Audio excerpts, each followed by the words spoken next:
بسم اللہ الرحمن الرحیم۔ السلام علیکم۔ یونیورسٹی کے دنوں میں میری ملاقات اسد سے ہوئی۔ پہل وہ محض ایک ہم جماعت تھا، پھر آہستہ آہستہ وہ میرا بہترین دوست بن گیا۔ ہم دونوں کا ساتھ بے حد خوبصورت تھا، نہ جانے کب وہ دوستی محبت میں بدل گئی پتہ ہی نہ چلا۔ اسد بہت سنجیدہ مزاج تھا، لیکن میرے سامنے وہ ایک مسکراتا ہوا چہرہ بن جاتا۔ میں نے اپنی زندگی کے سنہری خواب اس کے ساتھ دیکھنے شروع کر دیے تھے۔ کبھی کیمپس کے لان میں بیٹھ کر آنے والے دنوں کی باتیں کرتے، کبھی کورس کی کتابوں کے درمیان زندگی کے بڑے فیصلے چپکے سے طے کر لیتے۔ پڑھائی مکمل ہونے سے پہلے ہی اسد نے میری ماں سے میرا رشتہ مانگ لیا۔ یہ وقت میری زندگی کا سب سے حسین لمحہ تھا۔ میرے ماں باپ خوش تھے، لیکن بھابھی کو یہ بات سخت ناگوار گزری۔ وہ چاہتی تھی کہ میرا رشتہ اپنے بھائی سے طے کر دے، مگر میرے بھائی نے میرا ساتھ دیا۔ میرے والدین نے بھی میرے جذبے کو سمجھا اور میری خوشی کو ترجیح دی۔ اس طرح میں اور اسد ہمیشہ کے لیے ایک ہو گئے۔ ہماری شادی سادگی سے ہوئی، مگر بہت محبت بھرے ماحول میں ہوئی۔ جب میں اسد کے گھر آئی تو لگا جیسے ہر چیز اپنے مقام پر آ گئی ہو۔ اسد نے مجھے ہاتھوں پر اٹھا رکھا تھا۔ وہ ہر وقت میری خوشی کی فکر کرتا، میری ہر چھوٹی چھوٹی خواہش کو پورا کرنے کی کوشش کرتا۔ شادی کے کچھ ہی عرصے بعد اللہ نے ہمیں اپنے خاص انعام سے نوازا۔ میں ماں بننے والی تھی۔ اسد کو خوشی دیدنی تھی۔ وہ مجھے ہر وقت احتیاط برتنے کا کہتا، ہر وقت میرے ارد گرد یوں گھومتا جیسے میں کوئی قیمتی خزانہ ہوں۔ جب ہمارے گھر ایک ننھا سا فرشتہ آیا تو ہماری خوشیاں دوبالا ہو گئی۔ ایک معصوم سا بیٹا جو اپنی ننھی ننھی حرکتوں سے ہمارے دلوں کو روشن کر گیا۔ اسد کی آنکھوں میں اپنے بیٹے کے لیے بے پناہ محبت دیکھ کر میرا دل مزید بھر آتا۔ وقت کے ساتھ ساتھ ہمارے گھر میں مزید خوشیاں آئیں۔ ایک اور بیٹی اور پھر ایک بیٹی کی پیدائش نے ہماری خوشیوں کو سہگنا کر دیا۔ میں اپنی 3 بچوں کے ساتھ مکمل ہو گئی تھی۔ ہماری زندگی میں اگر کوئی کمی تھی تو بس اتنی کہ ہم چاہتے تھے کہ اپنا کاروبار مزید بڑھائیں۔ اسد کے خواب بڑے تھے۔ وہ چاہتا تھا کہ اپنے بچوں کو وہ سب کچھ دے جس کا وہ حق رکھتے ہیں۔ اسی خواہش نے اسے دبئی جانے پر آمادہ کیا۔ وہ کہتا تھا کہ چند سال کی محنت کے بعد ہم ایک ایسا مستقبل بنا لیں گے جہاں ہمارے بچے کسی کمی کا شکار نہ ہوں گے۔ مجھے یاد ہے جب اسد دبئی روانہ ہوا تھا، میں نے اپنے دل کو سمجھایا تھا کہ یہ فیصلہ وقتی ہے۔ ہر شام میں اس کی آواز سن کر خود کو تسلی دیتی کہ سب ٹھیک ہے۔ وہ ہمیشہ ہنستا ہنستا کہتا، فاطمہ بس تھوڑا سا صبر کرو، پھر ہم سب ہمیشہ کے لیے ایک ساتھ ہوں گے۔ میں بھی دل ہی دل میں یہ وعدہ کرتی کہ ہر حال میں اس کا انتظار کروں گی۔ میں نہیں جانتی تھی کہ جو گھر محبت سے بھرا تھا وہ عنقریب ویرانے کا شکار ہو جائے گا۔ میں اپنے 3 بچوں کے ساتھ خوشی خوشی اپنے شوہر کے لوٹنے کا انتظار کر رہی تھی، لیکن تقدیر میرے لیے کچھ اور ہی لکھ چکی تھی۔ اسد کے دبئی جانے کے بعد زندگی کا رنگ ہی بدل گیا تھا۔ پہل تو فون کالز پر گھنٹوں باتیں ہو جاتی، بچے بھی ابا کی آواز سن کر خوش ہو جاتے۔ ہر ہفتے اسد کا پارسل آتا، بچوں کے لیے کھلونے، میرے لیے کچھ کپڑے، کبھی مہندی کے خوشبودار کونس، کبھی چھوٹے چھوٹے تحفے۔ میرے دل میں ایک عجب سا سکون تھا۔ وہ کہتا تھا، فاطمہ یہ بس شروعات ہے، جلدی ہی تمہیں اپنے پاس بلا لوں گا، اپنے ہاتھوں سے گھر سجائیں گے۔ میں خوابوں کی دنیا میں جینے لگی۔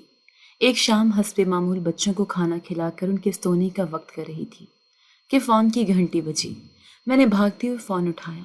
دل خوشی سے دھڑک رہا تھا کہ شاید اسد نے کوئی خوشخبری سنانے کے لیے فون کیا ہے، مگر دوسری طرف کوئی اجنبی آواز تھی۔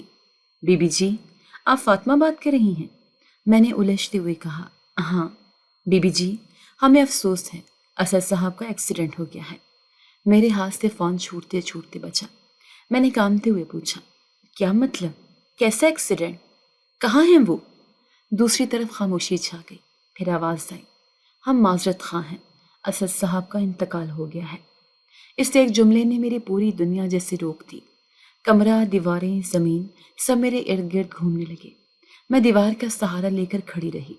بچے کھیل رہے تھے، ہنس رہے تھے، اور میں ایک لمحے میں اندر سے ٹوٹ گئی۔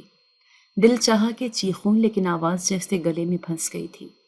امی پاس آئیں تو میں بس اتنا کہہ سکی، امی اسد نہیں رہا، اور پھر بے ہوش ہو کر گر پڑی۔ ہوش آیا تو پورا گھر سوگ میں ڈوبا ہوا تھا۔ محلے کی عورتیں آتی جاتی، مجھ سے اظہار افسوس کرتی، لیکن میں کسی کی بات سننے کے قابل نہیں تھی۔ چند دن اسی حال میں گزر گئے۔ تقریباً 7 دن بعد خبر آئی کہ اسد کی لاش پاکستان آ رہی ہے۔ میں نے خود کو سنبھالنے کی بہت کوشش کی مگر اندر کہیں ہلچل تھی۔ میں دروازے پر کھڑی رہی، انتظار کرتی رہی۔ جب تابوت آیا تو پورا محلہ خاموش ہو گیا۔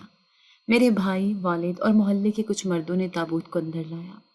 میں آگے بڑھنے لگی تو امی نے مجھے روک دیا۔ فاطمہ بیٹی، خود کو سنبھال۔ مگر ماں کا سہارا بھی کہاں کافی تھا۔ میں نے بے اختیار تابوت کی طرف ہاتھ بڑھایا۔ جب کفن ہٹایا گیا تو جو چہرہ سامنے آیا وہ پہچان سے باہر تھا۔ ایک لمحے کے لیے لگا کہ یہ میرا اسد نہیں ہو سکتا۔ چہرہ اتنا بگڑ چکا تھا کہ دل برداشتہ ہو گیا۔ میں نے تابوت کے قریب بیٹھ کر ہچکیاں بھر کر رونا شروع کر دیا۔ اسد، تم نے وعدہ کیا تھا نا کہ تم واپس آؤ گے، ایسے کیسے جا سکتے ہو؟ لوگوں نے بڑی مشکل سے مجھے وہاں سے ہٹایا۔ دفن کے وقت میں نے خود کو سنبھالنے کی آخری کوشش کی، لیکن دل اندر سے خالی ہو چکا تھا۔ قبر پر مٹی ڈالتے وقت میرا دل بار بار چیخ رہا تھا، اسد، اسد، واپس آ جاؤ، لیکن اب کوئی صدا سننے والا نہیں تھا۔ اسد کے بغیر وقت ایسے گزر رہا تھا جیسے صدیوں پر محیط ہو۔ کچھ دن بعد سسرال والوں کا رویہ بھی بدلنے لگا۔ جہاں پہلے تسلی اور ہمدردی کے الفاظ تھے، اب وہاں الزام تراشی اور کڑوی باتیں تھیں۔ میں نے ہر بات پر چپ اختیار کر لی۔ میں جانتی تھی کہ اس وقت میرے بچے میرا اصل سہارا ہیں۔ ان کے لیے جینا تھا، ان کے لیے خود کو مضبوط رکھنا تھا۔ ایک شام میں بچوں کو کھانا کھلا رہی تھی کہ ساس میرے پاس آئیں اور کڑوا لہجہ اپناتے ہوئے بولی، اگر تو ہمارے گھر نہ آتی تو میرا بیٹا آج زندہ ہوتا۔ تیری نحوست نے سب کچھ برباد کر دیا۔ میں نے چونک کر ان کی طرف دیکھا۔ دل چاہا کہ صفائی دوں، کہہ دوں کہ موت زندگی اللہ کے ہاتھ میں ہے، لیکن میری زبان بند ہو گئی۔ میں نے نظریں جھکا لیں اور چپ چاپ اپنے بچوں کی پلیٹوں میں کھانا ڈالتی رہی۔ سچ یہ تھا کہ اس وقت میرے پاس الفاظ ہی نہیں تھے۔ ایک دن ساس نے محلے کی چند عورتوں کو بلا لیا۔ میں کمرے میں بیٹھی بچوں کو لوری دے رہی تھی کہ باہر سے آوازیں آنے لگی، دیکھا، جب سے یہ لڑکی آئی ہے تباہی ہی تباہی ہے۔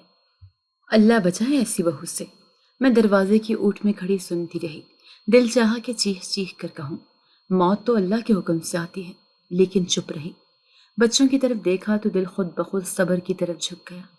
میں جانتی تھی کہ میرا ہر عمل ان کے لیے تھا، ہر آنسو، ہر خاموشی، ہر برداشت صرف ان کے لیے تھی۔ ایک دن ساس نے حد ہی کر دی۔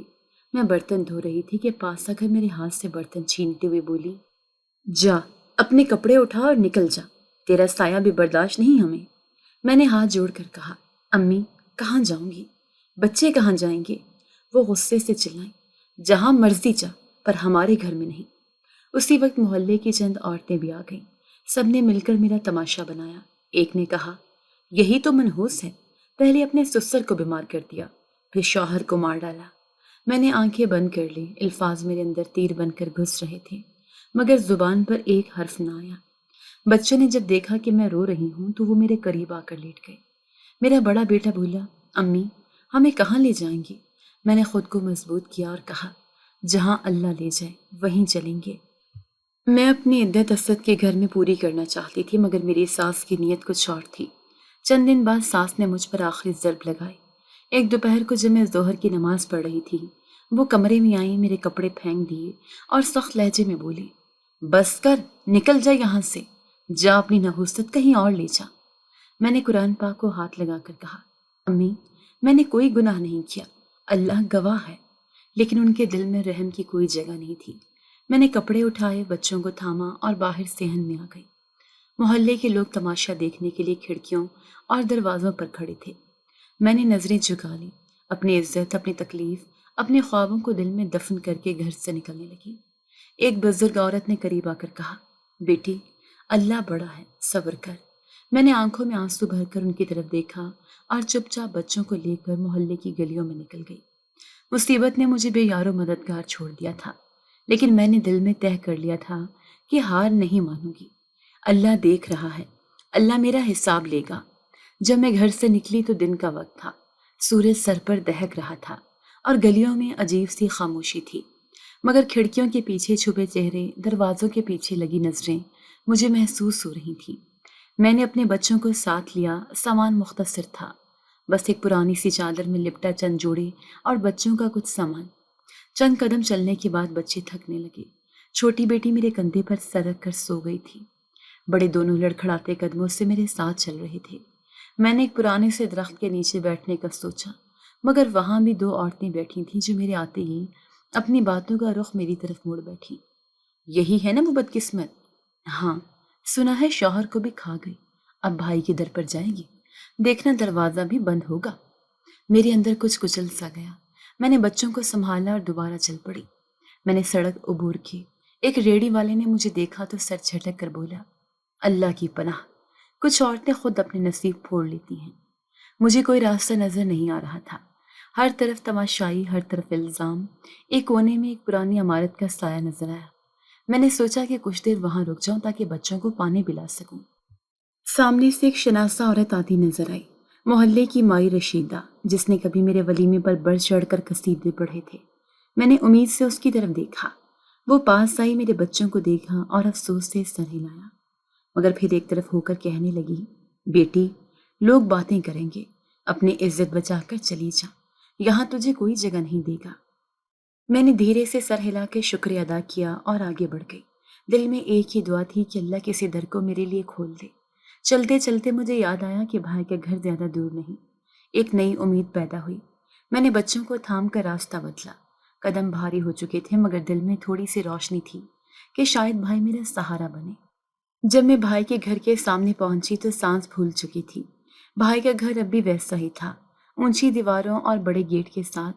دروازے پر پہنچ کر میں نے دھڑکتے دل کے ساتھ دستک دی۔ تھوڑی دیر بعد نوکر باہر نکلا۔ اس نے مجھے پہچان لیا، مگر چہرے پر کوئی خوشی یا افسوس کا تاثر نہیں تھا۔ بس سوالیہ انداز میں بولا، کیا چاہیے؟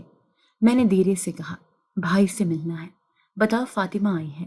نوکر نے کچھ لمحے توقف کیا، اندر گیا اور واپس آ کر بولا، بیگم صاحبہ کہتی ہیں بھائی صاحب سو رہے ہیں، بعد میں آنا۔ میری آنکھیں بھیگ گئیں۔ میں نے بچوں کی طرف دیکھا جو تھکے تھکے میرے ساتھ کھڑے تھے۔ میں نے پھر کہا، بس ایک بار کہہ دو، بہن باہر کھڑی ہے، جلدی نہیں، بس ایک جھلک دیکھنی ہے۔ نوکر اندر گیا، لیکن جب واپس آیا تو اس کی بات اور بھی کھٹور تھی۔ بیگم صاحبہ کہتی ہیں ہمیں تنگ نہ کرو، ورنہ گارڈز کو بلائیں گے۔ میری سانس سٹک گئی۔ جن ہاتھوں نے مجھے کبھی گڑیا لا کر دی تھی، آج انہی کے دروازے میرے لیے بند ہو گئے تھے۔ میں نے ہار نہ مانی، گیٹ پر بیٹھ گئی، بچوں کو سینے سے لگا کر آسمان کی طرف دیکھتے ہوئے اللہ سے دعا کرنے لگی۔ کچھ دیر میں بھابھی خود گیٹ پر آ گئی، دروازے کا چھوٹا سا پٹ کھولا اور تیز لہجے میں بولی، فاطمہ، عزت سے واپس چلی جا، یہاں کوئی جگہ نہیں تیرے لیے۔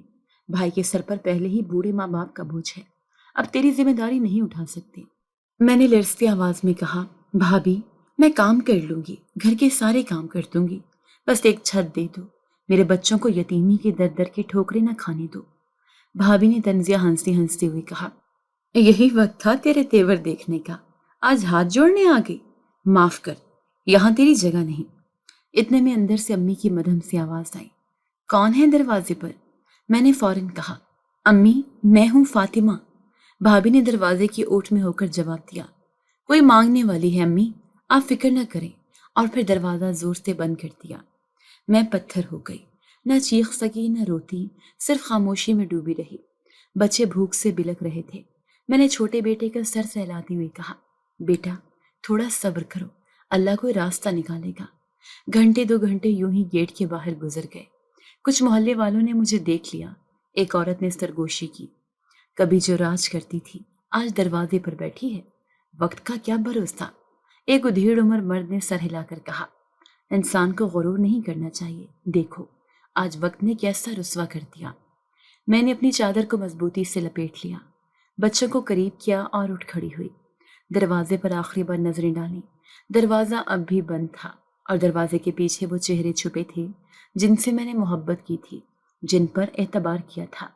میں نے قدم پیچھے ہٹائے، سڑک پر نکلی، نہ کوئی منزل تھی نہ کوئی راستہ، بس بچوں کا ہاتھ تھامے آگے بڑھتی گئی۔ ہر قدم میرے اعتبار کو توڑتا جا رہا تھا، ہر لمحہ میرے ہمت کو آزما رہا تھا۔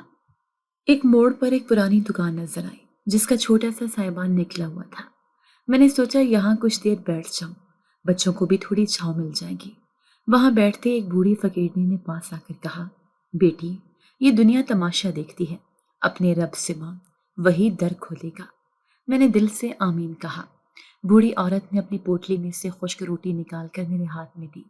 بچوں کے لیے جیسے خزانہ مل گیا۔ میں نے وہ روٹی 3 حصوں میں بانٹی۔ بچوں نے چھوٹے چھوٹے ہاتھوں سے روٹی تھام کر کھانا شروع کیا۔ اس لمحے مجھے لگا میں نے دنیا سے کوئی شکایت نہیں کرنی۔ شکایت ان سے کی جاتی ہے جن پر اختیار ہو، اور یہاں کسی کے پاس اختیار نہیں تھا سوائے اس رب کے جس کے در پر میں اب تھی۔ رات ہونے لگی تو میں نے فیصلہ کیا کہ اب کسی پر بھروسہ نہیں کرنا۔ اپنے بچوں کے لیے خود راستہ بنانا ہے، چاہے جتنی ٹھوکریں کھانی پڑے، چاہے جتنی بار زمین پر گرنا پڑے، اب خود اٹھنا ہے۔ آج مجھے سچائی کا سب سے کڑوا سبق ملا تھا۔ جب وقت بدلتا ہے، رشتے بھی چہرے بدل لیتے ہیں، اور جب تمہیں سہارا چاہیے ہوتا ہے تب تمہیں احساس ہوتا ہے کہ جنہیں تم نے اپنی طاقت سمجھا تھا وہ تمہاری سب سے بڑی کمزوری تھے۔ سورج ڈھلنے لگا تھا، ہوا میں ایک عجیب سی خنکی آ چکی تھی۔ میں اپنے تینوں بچوں کو لیے سڑک پر ایک طرف بڑی پرانی سے بینچ کے پاس آ کر بیٹھ گئی۔ چھوٹی بیٹی میرے کندھے پر سر رکھ کر سو چکی تھی، جبکہ دونوں بیٹے ادھر ادھر دیکھتے بھوک سے بے چین ہو رہے تھے۔ سامنے ایک چھوٹا سا ریڑھی والا تھا جس کے پاس پکوڑے اور چنے بک رہے تھے۔ تیز خوشبو بچوں کی بھوک کو مزید بڑھا رہی تھی۔ چھوٹے بیٹے نے میری چادر کھینچتے ہوئے کہا، امی بھوک لگ رہی ہے، کھانے کو کچھ دو نا۔ میں نے جھکی نظروں سے اسے دیکھا۔ اس کی آنکھوں میں امید کی جھلک تھی جو میرے دل میں چھپتی چلی گئی۔ میرے پاس کچھ سکے تھے۔ میں نے جیب میں ہاتھ ڈالا اور سکوں کو گنا۔ بس اتنے ہی تھے کہ ایک آدھ چیز خریدی جا سکتی تھی۔ میں نے اپنے قدم گھسیٹتے ہوئے ریڑھی والے کے پاس جا کر پوچھا، بھائی 5 روپے میں کیا مل سکتا ہے؟ ریڑھی والے نے حقارت سے دیکھا، پھر بولا، 1 چمچ چنے لے لو اور کچھ نہیں۔ میں نے 5 روپے اس کے ہاتھ پر رکھے اور ایک چھوٹی سی پلیٹ میں چنے لے کر بچوں کے پاس آئی۔ بچوں نے ایسے لپک کر کھایا جیسے مہینوں سے بھوکے ہوں۔ میں نے خود کو روکا، خود نہیں کھایا۔ بچوں کے چہرے پر ذرا سی مسکراہٹ دیکھ کر دل کو تسلی ہوئی۔ رات گہری ہونے لگی، دکانیں بند ہونے لگی، لوگ اپنے اپنے گھروں کو جا رہے تھے، اور ہم وہیں اسی بینچ پر بے سہارا بیٹھے تھے۔ تھوڑی دیر بعد ایک پولیس کی گاڑی آ کر رکی۔ ایک سپاہی اترا، ہمارے پاس آیا اور سخت لہجے میں بولا، یہاں بیٹھنے کی اجازت نہیں ہے، ہٹو یہاں سے۔ میں نے لجاجت سے کہا، صاحب رات گزارنے دو، صبح چلے جائیں گے۔ سپاہی نے ہاتھ نچا کر کہا، یہاں سب کو رہنے دو تو سڑکیں بھر جائیں، دفع ہو جاؤ۔ میرے پاس کوئی اور راستہ نہ تھا۔ میں نے بچوں کو اٹھایا، چھوٹی کو گود میں لیا اور پھر سڑک پر چلنا شروع کر دیا۔ سڑکیں سنسان تھیں، ہر قدم میرے لیے پتھر جیسا بھاری تھا۔ کچھ دور ایک پل کے نیچے کچھ مزدوروں کا ٹھیا نظر آیا۔ میں نے سوچا شاید وہاں کچھ دیر سایہ مل جائے۔ وہاں جا کر ایک کونے میں بیٹھ گئی۔ مزدوروں نے ایک نظر دیکھا، پھر اپنی باتوں میں مگن ہو گئے۔ ایک بوڑھے مزدور نے ترس کھا کر ایک پرانی دری ہماری طرف پھینکی اور کہا، لے بہن، بچوں کو اس پر بٹھا دے، زمین ٹھنڈی ہے۔ میں نے شکریہ ادا کیا اور دری بچھا کر بچوں کو سلا دیا۔ کچھ دیر بعد ایک عورت اپنے 3 بچوں کے ساتھ وہاں آئی۔ اس کے کپڑے بھی پھٹے ہوئے تھے، مگر آنکھوں میں ایک عجیب سی چمک تھی۔ وہ میرے پاس بیٹھتے ہوئے بولی، ادھر نہیں آئی ہو کیا؟ میں نے ہاں میں سر ہلایا۔ اس نے کہا، یہی ہماری دنیا ہے بہن، سڑکیں، پل اور چھاؤں، جہاں مل جائے بس وہی گھر۔ اس عورت نے اپنی پوٹلی سے 2 سوکھی روٹیاں نکالی اور ایک میرے سامنے رکھ دی۔ لے بہن، بھوکی ہوگی، بانٹ لے اپنے بچوں کے ساتھ۔ میں نے انکار کرنا چاہا مگر اس نے زبردستی روٹی میری طرف بڑھا دی۔ میں نے بے بسی سے شکریہ ادا کیا اور بچوں کے منہ میں نوالا دینے لگی۔ آج پہلی بار میں نے جانا کہ بھوک کی شدت انسان کی عزت نفس کو کیسے رون دیتی ہے۔ رات کے آخری پہر ایک کتا پاس آ کر بھونکنے لگا۔ بچے ڈر کر مجھ سے لپٹ گئے۔ میں نے ہاتھ سے کتے کو دور بھگایا۔ ایک مزدور نے کہا، بہن، سڑک پر رات گزارنے والے کا سب سے پہلا دشمن یہی جانور ہوتے ہیں، احتیاط کرنا۔ صبح کی پہلی کرن نے کچھ بھی نیا نہیں بدلا۔ سڑکیں وہی تھیں، ہوا وہی تھی، صرف میرے اندر ایک فیصلہ پختہ ہو چکا تھا۔ اب میں بھیک مانگنے سے بھی نہ شرماؤں گی۔ اپنے بچوں کے لیے میں ہر دروازہ کھٹکھٹاؤں گی، ہر ذلت برداشت کروں گی، مگر انہیں بھوکا نہیں مروں گی۔ میں نے بچوں کو تیار کیا، بڑی بیٹی کے بال باندھے، چھوٹے بیٹے کو جھاڑا اور چھوٹی کو گود میں لیا۔ پھر میں نے اللہ کا نام لے کر قریبی بازار کی طرف رخ کیا۔ وہاں روز درجنوں لوگ آتے تھے، شاید کوئی اللہ کا بندہ ہماری حالت پر رحم کرتے۔ بازار کے کنارے ایک بینچ خالی تھی۔ میں نے بچوں کو وہاں بٹھایا، خود جھجکتے جھجکتے بازار میں چلنا شروع کیا۔ جو دکانداروں کے پاس جا کر کہتی، بھائی کچھ دے دو، اللہ تمہیں خوش رکھے، کسی نے دھتکارا، کسی نے نظر اٹھا کر بھی نہیں دیکھا، کوئی خالی ہاتھ لوٹا دیتا۔ کچھ لوگ رحم کھاتے، کچھ سکے پھینک دیتے،